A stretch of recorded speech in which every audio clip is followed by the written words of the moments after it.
I used to think the happiest part of my day was the hour after work when I'd come home, open the door to our small but cozy apartment, and find Leah humming in the kitchen. We'd been married for 7 years, and though things had grown more routine, I never imagined they'd slip into something far worse. It all started when Leah decided to join the gym around the corner. She'd been talking about getting healthier for a while, and with her long hours as an accountant, she said she needed something to break up the stress. I was proud of her determination and even offered to join her, but she insisted the time alone would help her clear her mind. At first, I thought nothing of it when she stayed an extra hour or two after work. She'd come home flushed and energetic, telling me stories about her workouts or the group classes she tried. She always mentioned the gym administrator, Derek, in passing, how he'd helped her perfect her form or showed her a new stretch. I felt a small twinge of something, but brushed it off as jealousy. But gradually, things shifted. Leah's texts during the day became shorter, her voice over the phone more distracted. Our dinners, once filled with chatter about our days, turned silent. She'd pick at her food, eyes glazed over, like she was somewhere else entirely. Our intimacy dwindled. When we did make love, she felt distant, almost like she was acting a part. Afterward, she'd turn away, feigning sleep. One evening, a Friday, I came home early with flowers, thinking I'd surprise her. She wasn't home. I texted, but hours passed without a reply. I called, and it went straight to voicemail. My chest tightened with a sense of dread I couldn't shake. Around midnight, the door finally clicked open. She froze when she saw me sitting in the dark living room. "Oh, hey," she said, trying too hard to sound casual. "Sorry I'm late. The gym ran over." I studied her face. Her hair was damp, cheeks flushed, but not in a way that suggested she'd just been exercising. Her clothes were crumpled, and she smelled faintly of cologne I didn't recognize. "Derek give you a personal training session tonight?" I asked before I could stop myself. Her eyes widened, and for a split second, fear flashed across her face. Then she smiled thinly. "What's that supposed to mean?" I wanted to believe I was imagining things. I wanted to chalk it up to paranoia. But that night, I couldn't sleep. My mind kept replaying the signs I'd ignored. How she always seemed happier after seeing Derek. How she'd started wearing makeup and buying new workout clothes. How her phone never left her hand. The next day, I decided I had to know the truth. I called in sick to work and went to the gym around the time Leah usually arrived. I parked across the street, my heart pounding so loud I thought it would break my ribs.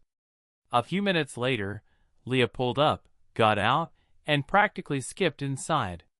I waited, gripping the steering wheel, feeling like an intruder in my own life. After an hour, I saw them. Derek had his hand on her lower back as they left the gym together, laughing. She was looking up at him with an expression I hadn't seen in months. They paused by his car. He leaned in, brushed her hair back, and kissed her. She hesitated only a moment before kissing him back. My stomach lurched. The world blurred. I couldn't breathe. I fumbled for my phone, raising it just enough to snap a few photos. Proof. Proof that the woman I'd given my heart to had traded it for stolen moments in a parking lot. She came home that night as if nothing had happened, tossing her keys into the bowl and giving me a distracted peck on the cheek. I almost confronted her then, but the words caught in my throat. Instead, I pretended everything was fine, though inside, something had broken. Over the next week, I became an actor in my own home, smiling through dinner, nodding along to her stories, all while my mind raced. Should I confront her? Should I leave?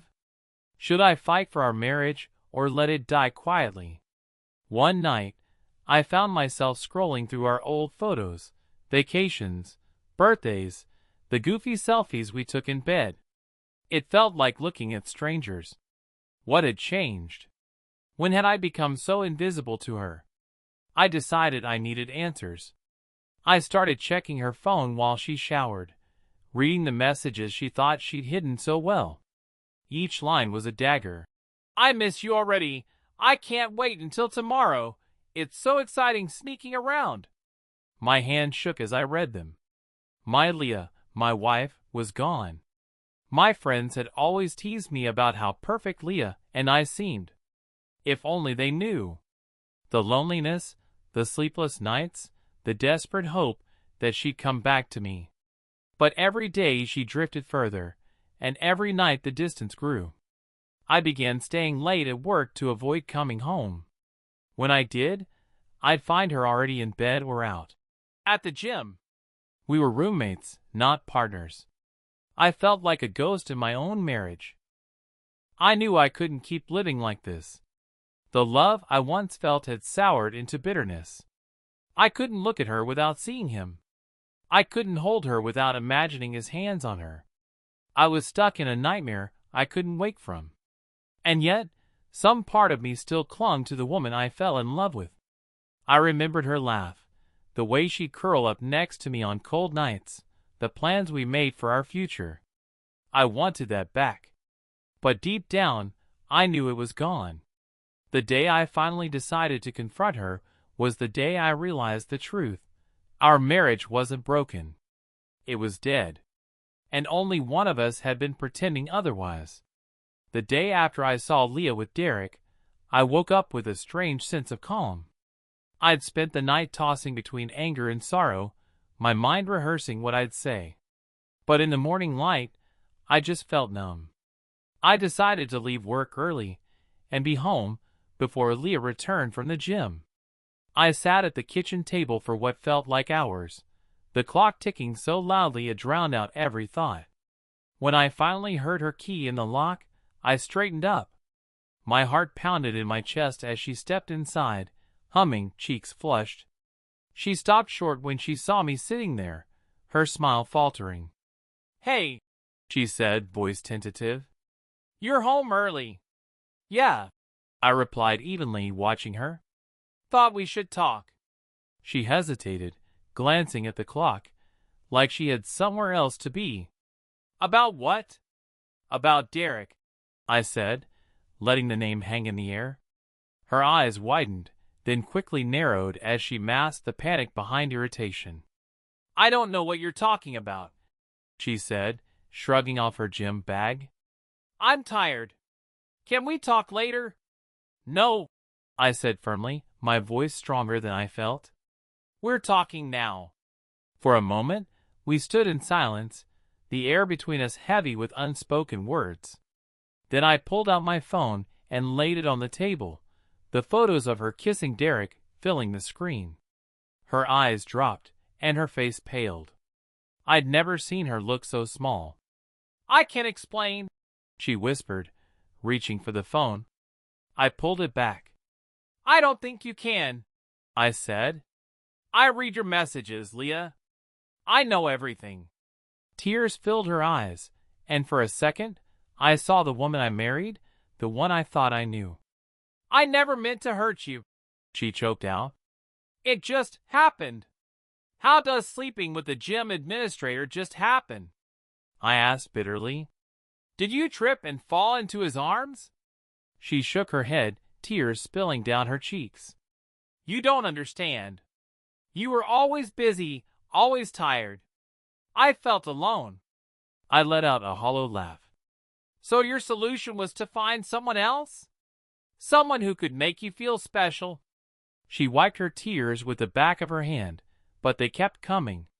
"I don't know when it started. He was just there. He listened. He made me feel alive again. And what about me, Leah?" I demanded, my voice rising despite myself. "What was I? A placeholder? A paycheck? No," she cried, stepping closer. "I love you.